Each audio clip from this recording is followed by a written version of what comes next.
This podcast is brought to you by Boyle Sports. Build your own bet and choose your own special offer with Bet Builder on the Boyle Sports betting app. Boyle Sports. This is betting. 18 plus, bet responsibly. BeGambleAware.co.uk.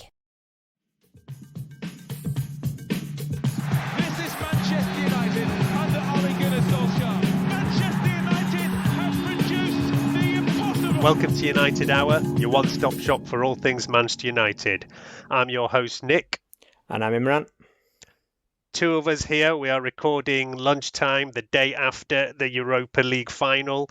Obviously, we're not in the best of spirits. I am also slightly hungover, I have to say. Imran, it was a disappointing one, right? Everything has been going towards this. I did the last pod the other day, and we said, look, it's been a good league season, but really Ole needs that final win to really silence all the doubters, and unfortunately he hasn't got it.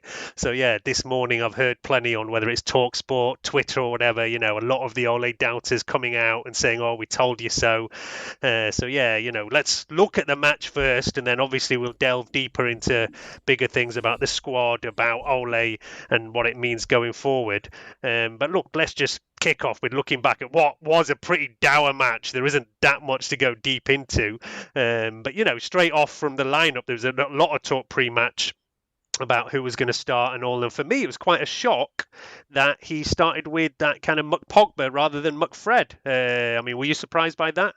I was, but then I think with the knowledge that Fred was injured or carrying a knock and hadn't trained, then I guess it became more apparent why he'd gone for that. The question, I guess, is if Fred had been fully fit, would he have gone with that? I would think he probably would have gone with Fred and McTominay and had Mason on the bench, but that's just a guess. But I think I was quite happy with it, to be honest with you. I felt like with Villarreal just going to sit back in the game, I didn't feel like we had a need for Fred and McTominay. And that kind of showed, really. Villarreal weren't doing much and were kind of relying on set pieces, which is what they go from anywhere. And then once they scored, they were literally had a back six. So I don't really see what Fred and McTominay would bring you in that sort of circumstance. And you'd think, put Pogba deep to get on the ball. Unfortunately, Pogba just kind of let the game pass him by. Didn't really grab the game by the scruff of the neck at all. If any of them, it was McTominay who grabbed the game by the neck and probably was our best player on the night. So that was a surprise. And I think also Ollie probably would have wanted Mason to come off the bench. I agree with that. And that's, on the last pod when we talked about who's going to start, that's what I expected to be. And like you, I think if everybody had been fit, that I don't think he would have gone with this lineup. It is, though. It's a lineup that people have been crying out for. There's a lot of people who are against that McFred. They say it's too defensive, too cautious, and so many people said, look, play Pogba with either Fred or with McTominay, and then, we can have, in theory, our strongest attacking lineup with Rashford, with Greenwood, with Bruno, with Cavani. And, it's kind of exciting when you see it, but it just didn't really work out, did it? That is, there is a big question mark over Pogba and what is his best position. And personally, I do like him better in a more attacking role. And like you say, he just did not influence the game enough from that position yesterday. But he wasn't the only one. Bruno was very little seen yesterday, and Rashford has kind of had an off month or so. There's a bit of blame on injuries and stuff, whereas the likes of Bruno and Pogba don't really have that excuse. I just think all our big players had a really quiet game and can't really have that in a final. I think Bruno, they did a job on Bruno a bit. They were getting tight to him and restricting his space. Plus, there was barely any space between their back and their midfield. So Bruno was always going to have a bit of a difficulty. But he did come into the game a bit more than the other two. Rashford was just, probably maybe his worst game of the season, really. An absolutely dreadful performance by him and his standards. And I don't think anything he did really came off. There was one or two, okay passes in the second half, but really poor on the ball. And then I thought Pogba was just as bad in the sense that, from what you expect, he wasn't as negatively affecting the game as Rashford was, but he also just was letting it pass him by and wasn't getting involved as much. Rashford had the ball so much and kept on being terrible, whereas Pogba, I can barely remember him having the ball and just doing anything at all with it. And then you saw Scott McTominay in the second half really went for it, was driving forward, and Pogba was just kind of going, yeah, I'm getting the ball, probably a couple of really sloppy passes, doing that bad thing that Pogba does where he attracts too many players to him and loses the ball. He did that a couple of times, and it was just that the Pogba that you don't like to see really on the pitch. Well, that was the problem, like you say, that out of the two, the one who you want to be sitting deeper is McTominay, and the one who you want to be pushing forward from that position is Pogba, where it was the other way round. Pogba was looking at my favourite average position charts, and yeah, Pogba is the one who sat deeper than McTominay, whereas he's the one who's trying to push on. Also, very clear by looking at the average position charts just how deep Villarreal sat. This was a full bus park, low block to use the technical words. But we knew that was going to happen, didn't we? We did. Ole had to be prepared for that, and we knew that they were going to try and score from a set piece, and obviously that's our weakness. I think they probably knew it was our weakness, and I think like in the second half they were trying some crazy set piece routines. Obviously it's something they worked on during the week. I don't know why their set piece routine wasn't just let's stick it on De Gea, but that's for them to sort out. But yeah, that was going to be their game plan. That was always going to be the problem. They were going to sit deep and we're going to have to try break them down, and that was the story of the game. Yeah, and I mean, there were so many things in this match. I mean, this match was basically like a microcosm of our whole season. We had that going one down, coming back better in the second half, but we didn't finish it off by getting the win, as we have done often this season. We also had giving away a set-piece goal. We also had the team struggling against a very defensive team. We've seen this kind of thing, whether it's West Brom, whether it's even just Fulham last week, time and time again. And then, the other big issue, and, even as someone who is a supporter of Ole, and yeah, I still think he's done enough this season to be backed going into next season. My biggest issue has still always been in-game management and substitutions. And again, it's something which is definitely a problem, definitely an issue that needs to be addressed. When you look at the two teams, you see, I mean, that's actually, when we came in the second half, started better as we have done, get the equaliser, and Emery actually made a really interesting move. He takes off their centre-forward backer and brings on a defensive midfielder, Francis Coquelin. That's at 1-1. So that just showed you everything of what their game plan was. It was literally from that hour mark of the match already playing for penalties, or hoping for something from a set piece. Like you say, they'd obviously had loads of focus on the set pieces. Even when we've had Harry Maguire in the team, it's been an issue for us. So without him there, that was a massive problem. We put out some polls pre-match, and Axel Tuanzebe had like 65% of people had wanted him to start this game. It was something only like 15% were backing Bailly, and there were still 20-odd% who were hoping that Harry Maguire made it. And yeah, I too was hoping that Axel would start. Not necessarily as well because I think he's a much better player than Bailly, but just because he's comfortable to play on the left side, it means Lindelof can stay on the right side where he's more comfortable and plays usually. And that's one of the problems when you end up playing Lindelof-Bailly, is that Lindelof moves out to the left where he's not played as often. Bailly comes in, and in the end we give away that goal, and it is Lindelof again. I've said I'm not a fan of his. All season I've said that he is a weak link of ours, and yet again he is the one who lets us down in that situation. But yeah, I mean, of course you can put it down to the team as well. I mean, do you totally put that goal on Lindelof, or is it just generally our team is just not defending? I mean, I think if Maguire's in the team, that goal also gets conceded, just on the basis of, like you said, when Maguire's in the team, we still concede from set pieces. It's nothing new. It's a really good delivery, is what should be said. It's a fantastic delivery from them from that side. Moreno is in front of Shaw, and so people would say maybe Shaw should follow him, but we mark zonally, so Shaw shouldn't follow him across because then he's just getting into other people's zones, and that's not how we defend. And that's where you come back to the merits of zonal versus man marking. For me, if you're a deep free kick like that, I would prefer to go man, but we work zonal, and that's fine. So then the problem there is that there's a massive gap between Lindelof and Bailly, which Moreno basically just runs into, and it's a really it's a large gap. So you're basically giving Lindelof a big zone to mark, and our line isn't great. and our line drops deeper quicker than Lindelof drops deeper, and so he has a slow start to defend the set piece, and basically he's just got too much to do at that point because Moreno's in front of him. He's set off late. He's obviously not the quickest either, and yeah, Moreno's then just wants it more and bullying him a bit, and Lindelof doesn't get anywhere near him or the ball, and then that's it. And it's annoying because we know he's their main goal for AFC Cup. That was his 30th goal of the season, which is a fantastic return, and you just think, be switched on a bit more. You could say should Shaw be screaming at Lindelof to mark him? Maybe he did, we don't really know. I don't know if I've seen the angle where we can see Shaw's mouth. But yeah, it's just poor. I think, if Maguire's in there, I would say the only thing that might be different was Maguire might try haul him down or, do his Maguire tussle where it looks like I think Maguire would definitely be stronger in that position. Yeah, he'd be stronger, but whether he gets to it first, who knows? And if Jones was in there, it'd be an own goal, so that'd have been more interesting. But it's a very good delivery, and it's just, once again, just our poor organisation at the start. Like, our defenders have to be a bit closer together there, and our line has to move a lot more in sync. Like, it dropped. I think the left-hand side of it dropped a lot quicker than the right-hand side. So the line was all out of sync. Like, you've got to hold a good line there, especially if you're defending that high. You said we're playing zonally, that's fine. And for me, at this point, it's not fine. Like, at this point, there has to be a major change in what's going on in our defensive organisation.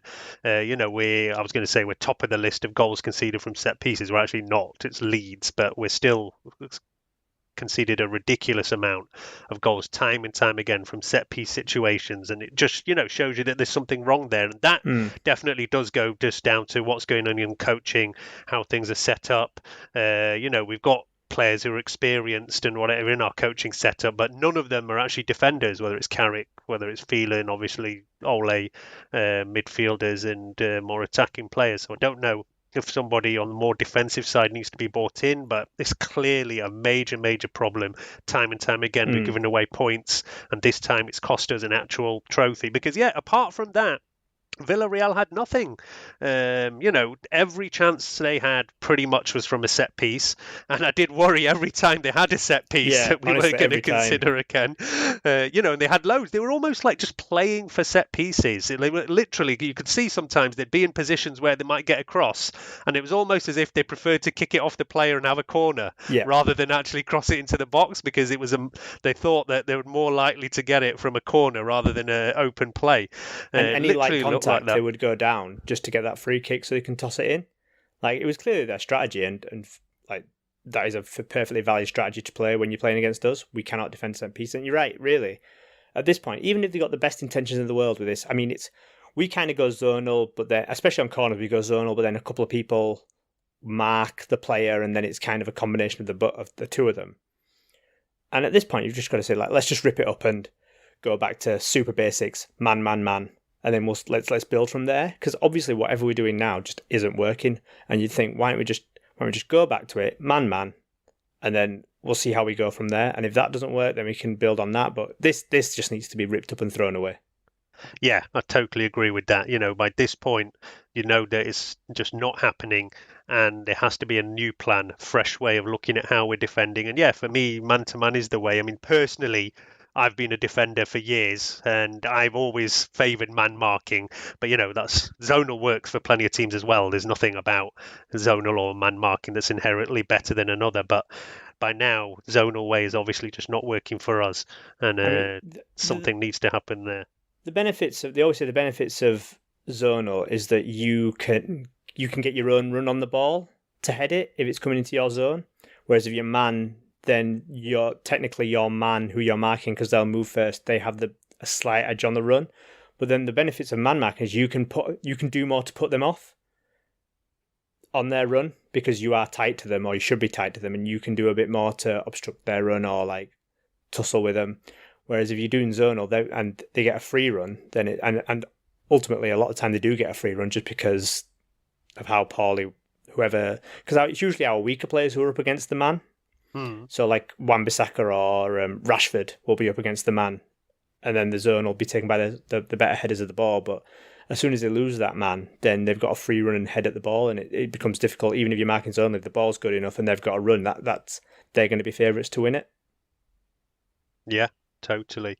And look, let's see what we can do about that. I mean, I've said, as like I said, time and time again, for me, that centre back should be a priority for us this summer. Yeah.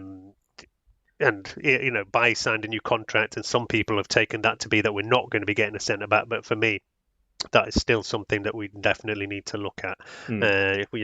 Especially when Harry Maguire is out, you see the difference. I mean, like I say, thankfully Villarreal didn't really trouble us that much. It's not like De Gea had saves to make and all. And if we actually look at the XG, I mean, there was such a low amount of chances. It was interesting to actually seen it broken down half by half. In the first half, they've obviously scored their goal, but going by XG, they were lucky to get that goal because, it's an 0.67 XG for their goal. This is absolute pathetic, 0.09 from the first half. Like, literally, we didn't have anything at all. But, that isn't that surprising because we've seen this, like I said, it's a pattern we've seen all season where we're slow starting in the first half, not creating that much, and then we come into it second half. I mean, it looks slightly better in our favour when you look at the 90-minute XG. Villarreal at 0.75, showing that they created 0 in the second half, and we're at 1.06, so which is basically our goal that came. And we did have a couple of other chances. Again, we didn't test the goalie much. There were openings here and there. I mean, they're what you call half chances, and a better last ball or a bit of composure, is what we really needed in those moments. But it just didn't really come. And I saw, for example, that Bruno didn't create any chances in this game, which is so rare for him. He's normally pulling out something from somewhere, and it was Rashford, Shaw, who were the ones who were still trying to make things happen, even though they were off it. But they were the two who were still creating chances but not really coming to enough. I mean, we again had this kind of VAR. I hate, sat in there, as I said, first time in a long time I've watched a match in a pub. For any of our kind of global audience, the UK have just allowed people back inside pubs and restaurants and all last week. So at least there was a bit of atmosphere, and felt a novelty first time this year being back watching a football match in the pub. But you get that thing where the goal went in and then we wait for the VAR and everything, but thankfully it was given. And then you thought we could push on from there. Like I said, that had been our pattern all year, right? Go one behind, come at half time, come back, get that equaliser and go on to win it. But it kind of fizzled out from there. And as I said earlier, I think a lot of credit does go to Emery, who's winning this tournament for a ridiculous fourth time. That he makes that change at 5 minutes after we score our goal. He takes out a striker, brings on a defensive midfielder, and I don't know if you saw this. I saw Villarreal fans in the stands with their heads in their hands. They were so pissed off at this move that he's taking out a striker and bringing on a defensive midfielder with like a full half hour of this game left. But it nullified us after that. We didn't, we didn't make that number of chances that we normally have after going up, and we looked like we were coming out on the front foot and could go on to get that goal, I thought. Yeah, we were working hard and we were harrying them, trying to get the ball back quickly, trying to press them high up the pitch, which was fine. It's just when we got the ball, we weren't really doing enough with it to create any chances or create any openings. The fact that Rashford has such an off day and that Pogba has such an off day, and even Cavani on the ball wasn't great. And I think and obviously like Bruno just wasn't creating. And when that happens, when all those players just are having off days or really, really bad days, then we were just going to struggle really to get in. And as we saw, the goal was just so scrappy, really bad shot, deflection onto McTominay, onto Cavani, and that's the sort of thing we were after really, like shooting through hordes of players, because we weren't going to create a clear chance. I think that we did create the Rashford chance, but I think that would have been pulled back for offside. I think it looked like Bruno was offside in the opening, but I haven't seen it again. But it was really disappointing. And that's when, especially like as we ran and our players were really putting in the effort to get that ball back. But then they were just absolutely knackered. About 80 minutes, we were dead on our feet. And the lack of changes just mystified me. It really annoyed me. Like, you can say, oh, we don't have quality on the bench, but that's nonsense, really. Like, we just saw our quote-unquote second team do quite well on the weekend on Sunday. put in some decent performances against the Wolves side, who, I'll tell you what, Wolves probably aren't any worse than Villarreal, let's be honest. I mean, yes, Villarreal are playing for more in this game, but that Wolves side on Sunday probably like just as good as the Villarreal side at the end of the game. And then you're looking at Villarreal, they're bringing on players from their bench who wouldn't get nowhere near our side, and we've got players on our bench who would probably walk into that Villarreal side. Like Van der Beek would be in that. Like Juan Mata would probably leave the club. Villarreal is probably the type of club that he would go to. And you're just thinking, yes, Ollie trusts his quote unquote big players, but when they're so abject and they're knackered, what's the point? What is the point in leaving Rashford on and Pogba on when you can bring on Van der Beek, you can bring on Mata, and it can be something different? Like, we know they like to be intricate around the box. Maybe that's what we need. We need a little bit of intricacy around the box, just something different. It cannot be any worse than what was on the pitch. It can't be. And the fact that he brought Mason off instead of Rashford was a bit crazy, because Mason was actually having a decent game and, well, wasn't abject. And I think he was maybe already thinking about penalty shootouts, which is crazy. It's crazy thinking about penalty shootouts at that time, because there's a whole extra time. There's a whole extra time. We are Man United. We should not be looking to win this game on penalties. We should. It just really annoys me, because we should be wanting to win that game in extra time. As it turned out, that extra time for us was just, where can we get a rest?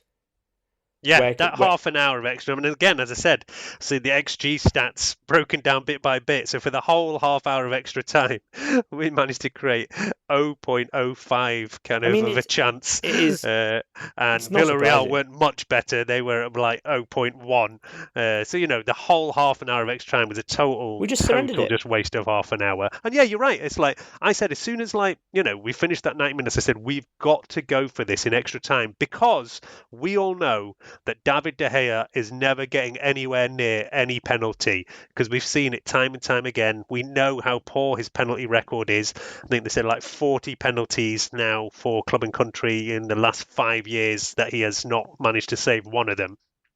Which is kind of bizarre, especially for a goalie who's known for shop stopping, who's known for quick reactions. I've never quite worked out why he is so bad at penalties. But his technique, it's all over the place. I don't know. I think it's a lot of it is mental as well. Like, after all this time, they say a lot of penalties is about the mental side, and he clearly just doesn't have it for whatever reason. Like, even just the law of averages, you just think you'd save one by then. I remember back in the day, Ron Atkinson always used to say, just stand in the middle and you'll save 1 out of 5. Just don't move, stand in the middle, you'll save 1 out of 5. And probably yesterday, if David De Gea had done that, I think probably 2 went straight down the middle, and he dived out of the way of both of them. And it's not too crazy a thing to say, look, if you're not good at them, just bloody stay in the middle, and one of them, maybe somebody has a go at Panenka or something like that. But yeah, look. I do have this say. It is my biggest frustration with Ole, and for 2 years I've been defending Ole and always behind him. But that thing, one is more about just general squad management and rotation, because I think there is a big question mark over, are the likes of Rashford, Bruno, is it burnout of just playing too much over the whole season? Rashford has been off form. Even Bruno as well has been pretty quiet for the last 2, maybe even 3 months. He's still getting the odd goal assist there, but those two, people forget quickly that the start of the season they were both on fire, and from kind of the start of the season till Christmas, they were the ones who were bailing us out week after week with the goals and assists. Thankfully in the last couple of months, Mason and Cavani have been chipping in, but in the early part of the season it was only Bruno and Rashford, but they both played crazy amount of minutes. And, that part of it goes down to that. The other big question mark is all about momentum. We were finishing the season pretty well, and then we had this weird time with the postponed game against Liverpool, then having to play 3 matches in a row, twice thrown in a kind of B team. And I don't know whether we just lost that momentum in that period, and that's where it's just ended up. I saw Gary Neville saying that, it's difficult to just turn on and off. And if you're not really pushing in top form in the right place mentally, it's difficult to just do it. So don't know whether that's what was going on. We had this match against Fulham that was 1-1. It's difficult to talk too much about the Wolves because, like you said, that was a B team. So the last time our kind of first team played was a week ago against Fulham, and it was a poor performance. We didn't create that much. It was 1-1, and it's the same kind of story really, and it's just continued into this game. I don't know. I feel like the management up to this game has been fine. I feel like that ridiculous schedule, Ole did like the best he could with it.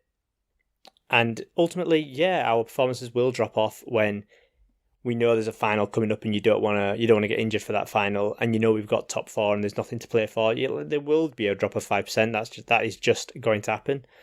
But if you can't get up for a final, then what business do they have being at Man United? Like, get up for the final. It's the final. And honestly, I don't even think that was the problem. I just think it was. I mean, they were working hard. Like, so they were, especially in that second half, we were really sprinting around the place trying to get the ball back. Even Rashford, who was having a terrible game, was like doing quite well to win the ball back. Same with Cavani, but it was just the actual quality on the ball that was poor. And yeah, just the in-game management from Ole to be so restrictive and almost fearful in taking off these big players. Like, you've got, like, if they're not playing well, you have to take them off. And you cannot tell me that if Alex Ferguson was in charge yesterday that we would have gone 100 minutes without making a substitution. Absolutely no chance. And Sir Alex Ferguson has used subs way below the quality of what we had on the bench yesterday.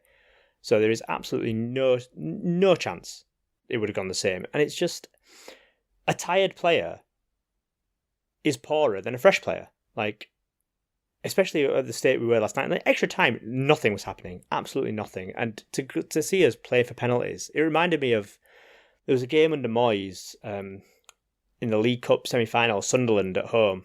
Yeah, I was actually going to bring this up because were you in the stadium that day? I was. And it was one of the most frustrating experiences of my life to watch us play. I think it was 1-1 at 90 minutes, and we had the ball in the corner playing for the extra time.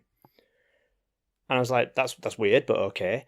And then extra time, we again started playing for penalties, and we're playing Sunderland at home, and it was just one of the most maddening things I think I've ever seen. And this reminded me of that. Like, we had a far superior side to Villarreal, there's no question, and we are playing into their hands. If you would ask them, they 100% wanted penalties. 100%. Oh, yeah, definitely. As I said, from like the hour mark, they made a change of taking out a striker for a defensive midfielder. They were already playing for penalties at like the 60-minute mark in normal time.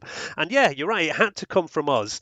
And I do see this bit of argument where people will say that, you know, Ole has not been backed enough, that there's not enough of a squad. But I think that goes a bit too far. And I agree with you that even if it's Mata, even if it's Van der Beek, they can do something different. Even if it's just fresh legs, just, you know, try something different. And I also do think as well, yeah, I mean, even if it's James, like, you know, just let him. I mean, he's actually not the right one, to be honest. But then I say, like, you know, Ahmad, every time I see Ahmad, he looks like the player who could just do something random and, like, manage to get an assist or a goal from somewhere. Throw him in. You know, back in the day, you think of somebody like Alex Ferguson out the blue when, like, the squad was slightly looking tired, whatever, said, right, Kiko Makeda, somebody just nobody heard of, I'm going to bung him in. And, you know, the kid throws in a couple of, like, winning goals in the last minutes and then, like, never heard from again after, like, a year or so. But he did his bit. And, you know, I think somebody like Ahmad could have been somebody like that. And, yeah, it definitely is too cautious from Ole, too loyal to his kind of first team when then still not doing it. And yeah, that is one of the biggest criticisms that has to change. It's next funny, season. Actually. All our money we spent in the summer on transfer fees and in January it was on the bench. Yeah, so, I mean, Cavani, he was a free transfer, I guess, but yeah.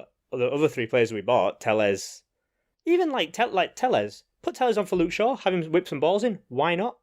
Like, Shaw has been probably one of our best players of the season, but he was knackered.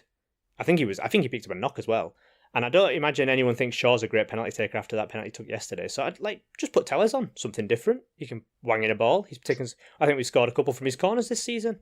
Why not? Yeah, no, I agree with that. It's just something different, and yeah. And if you compare, Villarreal had made 5 subs by 90 minutes. You could tell. And yeah, they made 5 subs. I mean, they changed half the team, haven't they, by the end of the game? Yeah. 6 subs in total, 5 subs in the 90, whereas we didn't even make the first one till the 100th minute. And then Ole did end up making 5 subs, but I think 2 of them were right at the end, just literally to come on. I don't know if Tellez touched the ball apart from taking his penalty. I think Mata touched it with his head. And which is actually quite impressive that Mata and Tellez managed to score their penalties so well, considering they hadn't even touched the ball yet.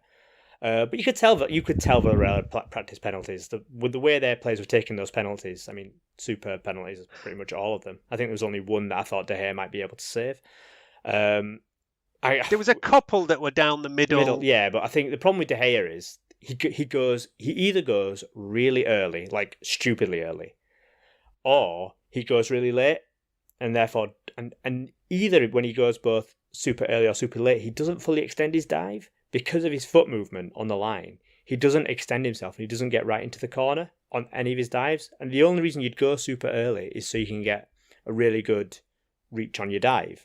But he doesn't do that. He dives, but then just goes down and covers about 2/3 of the way. It's a very poor technique. And I think, yeah, people will say, a lot of those were unsavable, and they were, like the ones that are roofed. But what I would say is, if you're a player coming up to take a penalty and you've watched David De Gea just fall to the ground, and you pretty much know that if you get it on target, not even right in the corner, but near enough to the corner, you are going to score.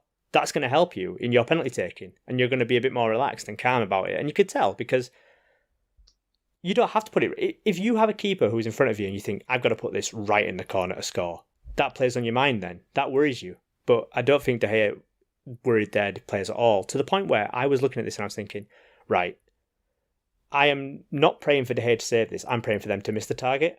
I'm praying for someone to hit the bar, because I have zero confidence in De Gea saving it. Yeah, totally. And I guess it comes back to this idea of, well, do you bring on Henderson? Which, I mean, it became a thing because of Van Gaal, right? From that World Cup, which I think he was like the first person to do it. Maybe someone did it before, but that's kind of where it became popularised. But it's not really a done thing. Like, nobody brings on the keeper specialist for penalties. Chelsea tried to do it, and then Kepa said no, which was funny. But Ole did say that it had played on his mind, which makes me think that he therefore, if it's played on his mind, he therefore knows that De Gea isn't a great penalty taker. And to me, therefore, the resolution there is, if it can't be an instinct thing. He can't have just on impulse gone, right, I'm going to put Henderson on. It has to be something that's planned beforehand. It has to be, right, Henderson, you're going to practice penalties all week. And if it goes to penalties, David, you're coming off and Henderson's coming off. We have all agreed this now. That's what it's got to be. I mean, it's worth saying that, you mentioned that that Sunderland was the League Cup semi-final, wasn't it? Yeah. That is actually the last time David De Gea has been in net for us in a penalty shootout. And he did actually save 2 penalties that day. Oh, did he? But if you remember, our penalties were awful that day. And it actually, out of 5 penalties each side, it ended up 2-1. At least our penalty take has improved since then. Well, I actually remember that day, Phil Jones stepping up for a penalty, and it was one of the worst penalties I've seen in my life. And, and like I said, we only scored 1 out of 5, and Sunderland only scored 2 out of 5. So, yeah, compared to that, I'd say yesterday was like the highest quality set of penalties I've seen in my life. Like, credit to all the players there, and some of our players as well, that you really, when they stepped up, I was like, oh my God, like, Fred's taking a penalty. Oh my God, Axel's going to take a penalty. Axel was the one. And they just smashed them in with no problem. So big credit to the penalty side. Do you remember, this is actually the second penalty shootout that Ole's had for us. Do you remember what the other one was? Was it Derby? It wasn't Derby. We did have one against Derby a couple of years ago. I think that was Jose. Right. And yeah, it was Jose, and it was versus Frank Lampard. In fact, and that one went to something crazy. Yeah, that was a good high standard of penalties as well, and I feel like Phil Jones missed in that one as well. It was. In fact, it was 9-10 that one, and it was Phil Jones who missed the 10th one that day. But yeah, De Gea was not in net. It was Romero. So the last time De Gea was in net for us was that Sunderland one. Then Ole, we had a penalty shootout against Rochdale 2 years ago. We did in 2019. We won, didn't we? We won, and again, every one of our players scored. That day was Mata, Pereira, Fred, Mason, and James, who scored all their penalties. I thought I'd seen James take a penalty before. That's why I wasn't worried about James. The only people I was worried about taking the penalty was Axel and Luke Shaw. But because Luke Shaw, they kind of made him move the ball, and I was thinking, and he did take a terrible penalty to play Luke Shaw. Our 2 worst penalties were from Luke Shaw and Bruno Fernandes, our 2 best players of the season. So that was interesting. Bruno's penalty should have been saved. It was he hit it right into the floor. Yeah, his was one of the weakest ones. But yeah, that last penalty shootout against Rochdale, Romero was also in net. And then we had one penalty shootout in the middle where Grant ended up in net because, in fact, that was the Derby one. It was Grant ended up in net for that because Romero was sent off in the game. Yeah. So yeah, that has been our kind of we've been in 4 penalty shootouts in the kind of post-Fergie era, all in the League Cup. And like I say, yeah, we've not had that great a record in them, and that's why I was not looking forward to it. I mean, I do still have obviously good memories of penalty shootouts, and it's always, that goes back to Moscow 2008, which is obviously the highlight of penalties ever. Of us following United and England, penalties is always something that we never look forward to.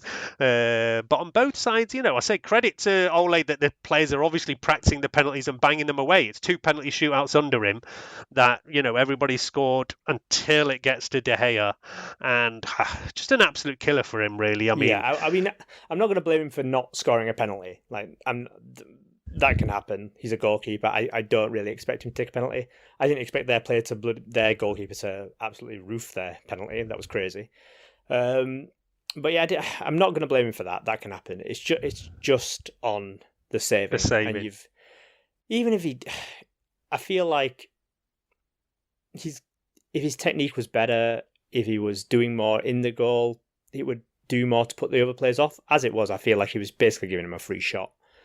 I honestly was thinking, if this goes round again, I don't know who's going to miss. We could have been going all night. So I did have a feeling that when De Gea stepped up, he might have missed. But it's interesting, actually, if you think about it. So De Gea came back in net for this one, sort of because Henderson became our Premier League goalkeeper, which I was fine with.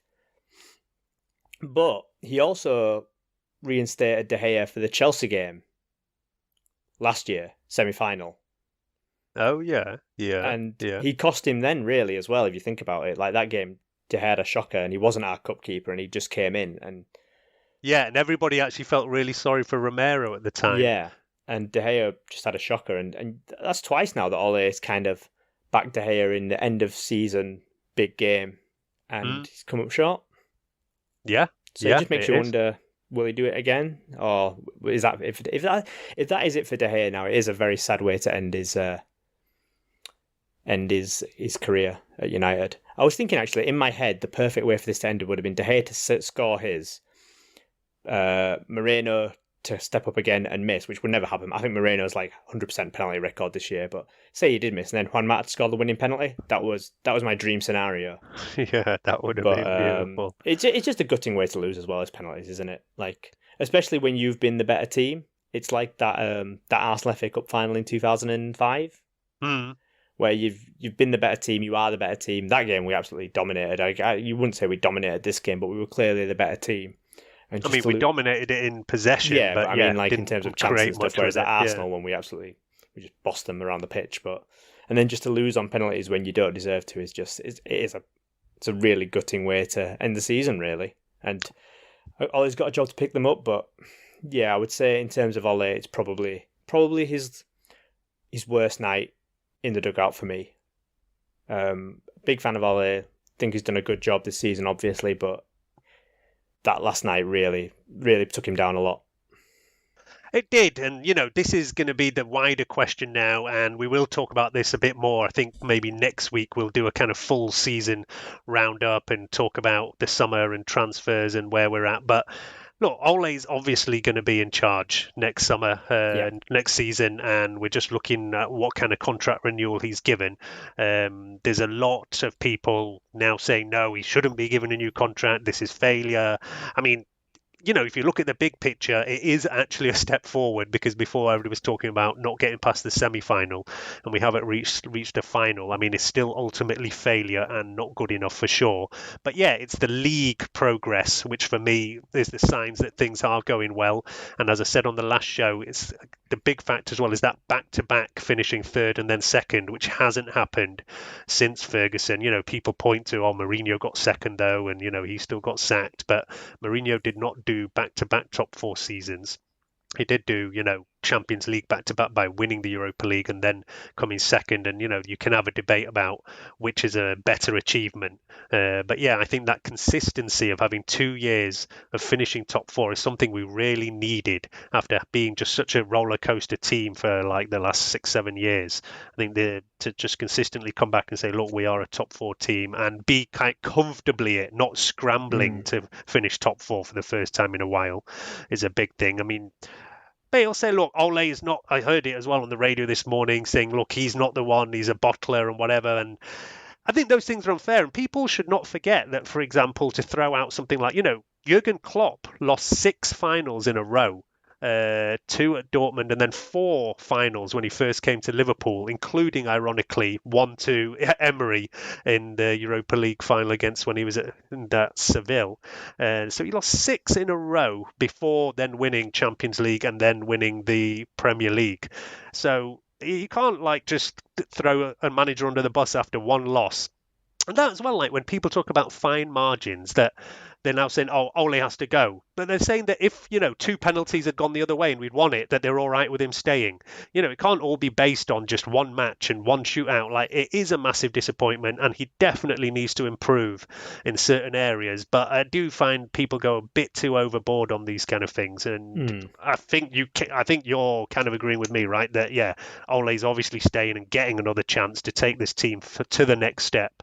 Yeah, I don't think he should lose his job over 1 game. I just think it does damage to him, I guess. Whereas I think if he won this, he really would have something in the bank. Whereas next season, if we start poorly and if it's a poor season, we don't have that, well, he won a trophy last year to fall back on, and then he really will be, he might even be looking over his shoulder then.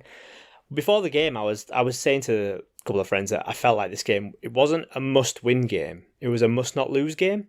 Because I felt the damage from losing was worse than the benefits of winning, if that makes any sense. Like, yeah, it's nice to win a trophy. It's the Europa League, but it's Europa League. Like, it's not going to be something you tell your kids about winning the Europa League. But losing this game was massive for me. Like, just the idea of losing a final, losing to a weaker side than us, Ole not getting it right, that does more damage. And I think that's kind of what's happening now. I think the damage from this game is quite big, and Ole's got a job on to do the right stuff in the summer, come back from it stronger, make the team stronger, and make himself learn from it, like you said, and ultimately just manage games better. He has to get out of the mentality that we need our big players on the pitch to produce big moments. He needs to rely on using the squad to create moments instead, using the players at his disposal to create moments and changing. And if he upsets someone, he upsets someone at the end of the day. If Rashford comes up and upset, big whoop. Like, you've got to handle that as a manager, and you've got to do what's best. And you can't just be relying, well, I'm going to leave Rashford on in case he does something, which, to be fair, has worked in the league a lot. But there's only so many times he's going to do something, and the times he doesn't, you're going to look foolish. So, yeah, he really needs to work on his in-game management.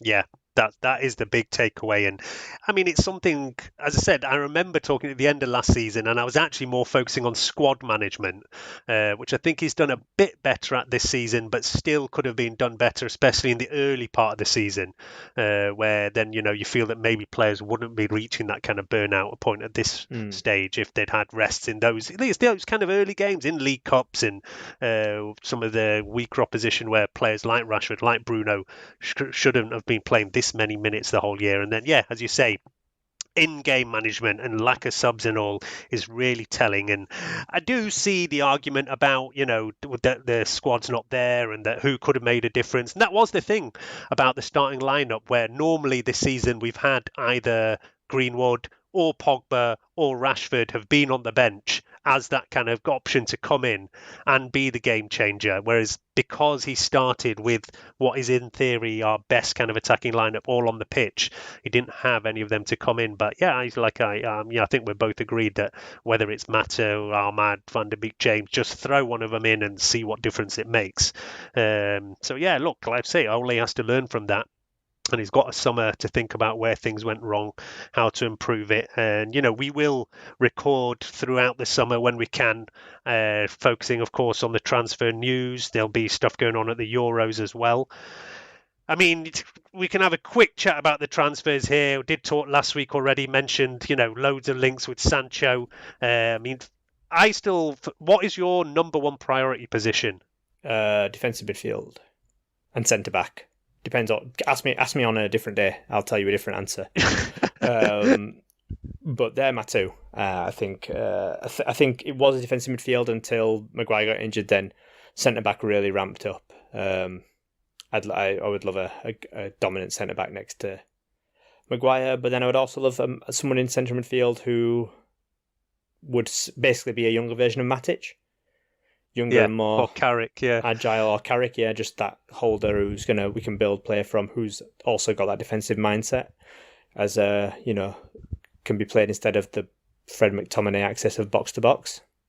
But then also, you want a right winger, maybe a backup centre forward, and maybe a backup right back as well. But all that's not going to happen. But you'll take what you get. But personally, I think it'll be 3 to 4 players, and I imagine it'll be those positions: centre back, defensive midfield, right wing, and probably a backup right back. Yeah. That's and what I think. we are being linked in a lot of these areas already. And Ole has mentioned and a couple Harry of times. No.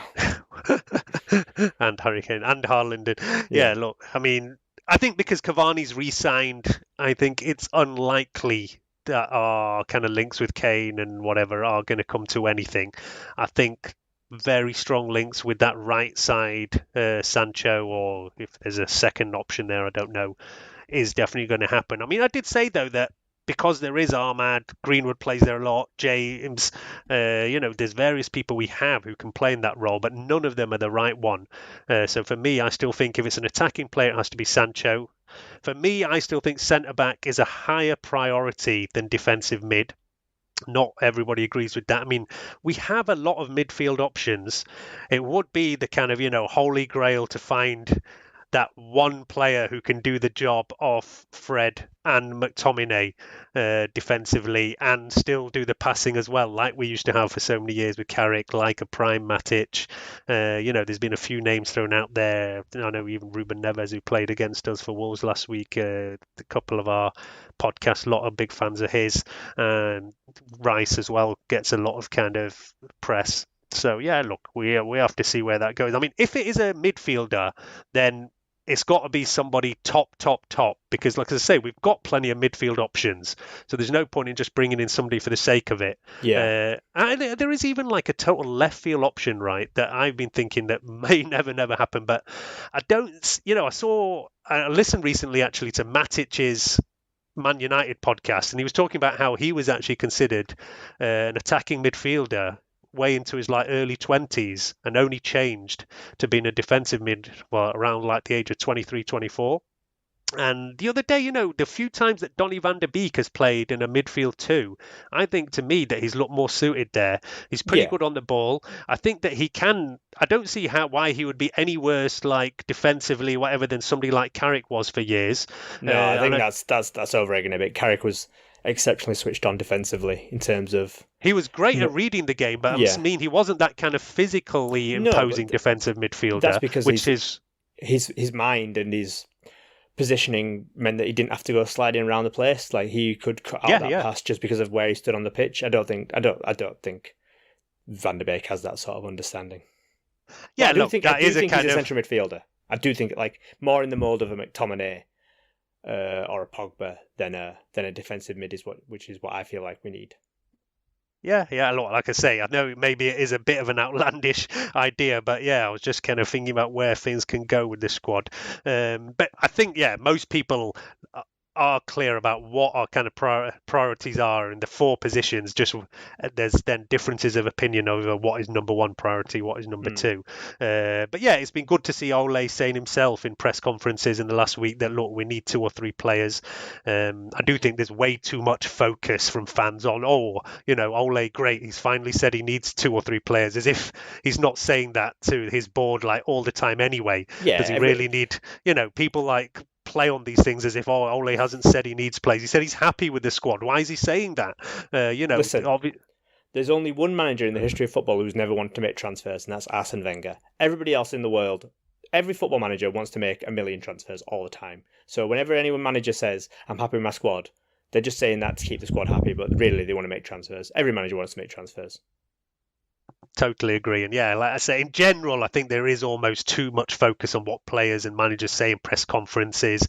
These things are often not planned and they're just off the cuff remarks.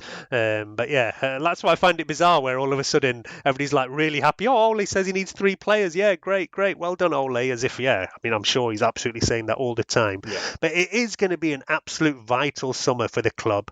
There's so much stuff going off the pitch as well. We will next week, the season is finished now in terms of football, but next week there is going to be this fans forum meeting on the 4th of June where Joe Glazer will be present, even though only on Zoom, for the first time in 16 years, appearing to talk directly to the fans. And just in general, I don't know how much money we're going to have. There is still this question mark over COVID finances, that obviously we've lacked this match day revenue. The Glazers have never been ones to put in their own money. So I am a bit worried about what kind of money we've got for this summer transfer window. But all the clubs obviously are going to be in a similar position, and maybe we are in a better position than others because of the amount of money we do make. I think the fact that stadiums are now opening for sure, and I think the club can budget for fans back in next year will probably help as well. And we should probably bring in a bit of cash. That we've got a lot of players out on loan that some people might forget. Obviously people know, like say, Jesse Lingard, but there's players like Pereira, Dallo that I can't see coming back in, and surely we'll be open to offers for them. Whether maybe even like Martial, maybe. Yeah, well, he's the one kind of, you'd say, is part of the first team squad who we would possibly be open to offers for. Whether, maybe he could go back to France, I don't know. He's been the biggest disappointment of the season. He's the only one. Let's not get into the season review now. Come on. Yeah. Well, like I said, he was the biggest disappointment. But yeah, the Euros are coming up. Yeah, I've got a question, actually. Got a little question for you to wrap this up. Do you think Rashford deserves to start for England now on the left-hand side? Because I think it's a hard argument to have now. Not on his current form, and I will keep saying that for me it's absolutely down to the fact that he's playing not fully fit. I think he takes way too much stick. Partly then it's on Ole for not giving him more rest and playing him when he's even only 75, 80%. So, I do think Ole takes a bit of blame for that. We should not forget that Marcus Rashford has had an outstanding season in terms of goals and assists this year. You look at how many and no penalties either. So you look at the number of goals he's scored, and it is a really good season for him. But he has been way off form for, I'd say, 2 months now. But as I said, I put it totally down to injury. So I don't know whether he'll get a few weeks rest and then whether he'll be ready to go. The only thing for England is that Raheem Sterling has not been in good form either, and has not been getting picked for Manchester City. Sancho is going to play there. So, yeah, we have to see. I think there's a lot of players who are going to go into these Euros absolutely knackered, and either just, is Harry Maguire going to make it? Other players like that, let's see.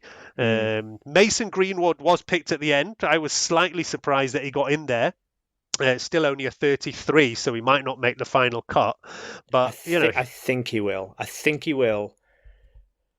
Just based on the fact that he's probably a bit fresher than other people, because, Greenwood's basically really played half a season-ish. It feels like. And he's had a strong end to the season. He's had a strong end. I feel like he will get into that, but he's definitely one of the. If he's probably either 26 or 25, I think. But it'd be interesting. I just feel like for England, I feel like Southgate will go with Foden on the left and Sterling on the right, even though you could argue Sterling probably also doesn't deserve to be starting for England at the moment. I feel like that's what he'll do. And if you go on form, then Sancho has to start because he's had a strong end to the season as well. I feel like Sterling's just one of his nailed on. To be fair, Rashford was for a time as well, but I guess he hasn't made the last couple of England squads, and I think his form is so down that I wouldn't be surprised to see him lose his place again. It all just depends whether he, a few weeks rest and maybe he's then fully fit and ready to go. I'd say a few weeks, but it's literally 2 weeks the whole thing kicks off again. There isn't that much time at all. which is, not great for players like that. And of course, we're going to have a lot of players on show there. Bruno's in the Portugal squad. I saw as well that Van der Beek has been picked for Holland. A few others, Victor Lindelof. Several players will be on show this summer. Jamie will get upset if you don't say McTominay for Scotland. Yeah, McTominay, Dan James. Wales are over there. Not with Ryan Giggs in charge, of course, due to various off-field issues. Yeah, we'll probably get some Euro podcasts out for you guys, just recapping United players. Maybe talking England, Scotland, stuff like that. Yeah, we will definitely keep doing some things. And there's always the transfer stuff to talk about as well. And as I say, for me, and there's going to be a lot of interest in what happens at this fans forum next week. I'm not expecting anything groundbreaking. It's clearly like a PR exercise to try and keep the fans happy. But I have seen a lot of stuff online where people don't really understand that much. So I thought I'd just speak a couple of minutes about the actual fans forum, where people say, who are the fans who are going to be talking to the Glazers, who picks them and everything. And basically, we've had this fans forum for quite a few years now, and there is meetings that take place like once a quarter or something like that. There's currently 11 members on the fans forum, and they're taken all from like different kind of our fan groups. So there's somebody there from Must, a guy called Ian Sterling, who I know, and he's been a long time working with Must and the Musa and things like that. And he is somebody, I think, who will be leading a lot of this and asking the big questions of Joel Glazer. There's another guy there, Rick, who's from TRA, the Red Army. They're the guys who were very involved in when the singing section was going on, and now the things that are going on in that bottom side of the Stretford end, right side, where they're getting, standing sections coming over there. So, he kind of leads that group over there. Then there's also somebody who represents the disabled fans, somebody from the family stand, somebody from a supporters club, somebody from the local area. So there's kind of 11 different sections. There's going to be 11 different fans there. You can actually go on the Man United website and see exactly who these people are. There is also the opportunity for anyone to send in questions that you want to be asked at the fans forum. You go on there, whether you're a member, whether you're a season ticket holder, and you pick who's your kind of representative, and you can send in what you would like to be asked there, and they are supposed to be our representatives. So if you have anything you think should be asked to the Glazers, send your questions through there and let's see what's get asked. I mean, we obviously, there's going to be a lot of focus on transfers and things like that. For me, actually more interesting is what happens with the stadium. There's a lot of stories now about the stadium needs work, and I know you've been a long time season ticket holder like me, and I think sometimes people go a bit overboard as if Old Trafford's falling apart or something like that, which is not the case. But when you look at a lot of the brand new stadiums that a lot of clubs have, then there is definitely a lot of work to be done over there for improvement and just to improve kind of a lot of the match day experience for people. I mean, is that something that you felt on Old Trafford that money needs to be spent in there? Oh, absolutely. It's I think I've said it on the last pod, but the stadium investment has been just non-existent, really. And if you consider that Arsenal have put more into their new stadium, newish, 2005, in the years since then that we have into our stadium, then that tells you something, doesn't it? And all the I think the money that has gone in is like, I think there's some for wheelchair access, and I think they did some around hospitality, but in terms of actual quality of life improvements, there's been zero. Yeah, absolutely the case. And we do have an issue because obviously we have this whole old historic ground, which I think is great, and I do not really want to see us moving to a new stadium, and I think there's very little chance of it under the Glazers because they are never going to put up the kind of investment that it'll take to build a new stadium. And I think I saw that Real Madrid are finally moving, and it's going to cost them something like the best part of €1 billion to be moving to a new stadium, and there's absolutely no way that our owners are going to move to that. But we don't need that though. No, we don't. We just need some improvements that, there isn't water leaking in from the top, and that, even seats and things like that is overly cramped, amount of seats like crammed in everywhere. I mean, one thing I am looking forward to, and some money has been spent, but I think maybe this is quite a cheap thing for the club, is that we will have an actual standing area next season for the first time. So small things do get spent in the ground, but they're not major investments. There's a few million here, a few million there.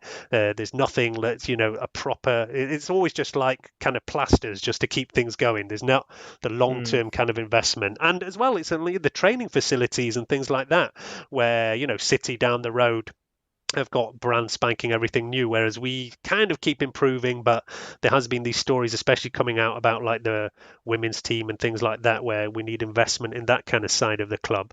So yeah, this is what everybody's going to be wanting to see from this fans forum. Also, there's question marks about offering shares up to the fans and certain questions on what is going to be the long-term plan. I mean, yeah, for me as somebody who's followed these events with owners and everything for a long time, it's going to be very interesting to see what comes out there, and more than actually what's followed up on it, because anybody can talk and offer, but we have to see what the Glazers do in real concrete terms. I'm sure they'll promise a lot, and then we have to actually see it happen, and if it doesn't, then I'm sure we'll see all these protests kick off again when we're back in the stadium next season. We've been out of it way too long. I saw the fans out there in Gdansk and all, and kind of felt like I wish I was there, but in the end, maybe you don't mind missing it when it's quite a disappointing one. But yeah, often with these trips though, anyway, when you go away, what goes on outside of the game is actually more kind of fun and all in the actual game anyhow, so it's not kind of a big problem when you lose it. So I'm sure the guys who did make it out to Gdansk had a good one. I don't know. I'll tell you, when I went to Moscow in 2008. Yeah. I specifically remember when John Terry was coming to his penalty, just thinking, we have spent so much money to come out here all this time, and it's going to be absolutely worthless. Like a memory I'll never want to remember. And then he missed, and it was the best thing ever. But I do. Well, that was it. I do same for specifically me. remember that. No, I mean, look, I've been on others though where, I mean, that was the best one for me, but I've been on plenty like Euro away trips where we've not had a good result. I've seen us losing Istanbul, I've seen us losing Basel, I've seen us losing Marseille, and I think when it's not a final, I think it's like, I've been to Barcelona and we've drawn. It's like, just going to Barcelona for the day was pretty nice, but I think when it's a final, I think it's quite a different story. Oh, it is.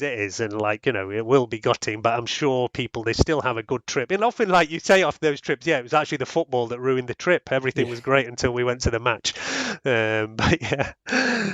But yeah, look, anyway, it's still a good sign. Fans back in stadiums. There will be some at the Euros. That's one thing I've been a bit gutted about, because I actually had tickets to go to Spain, Bilbao, for the Euros, and I've had to take a refund because, one, Bilbao are not hosting it at all.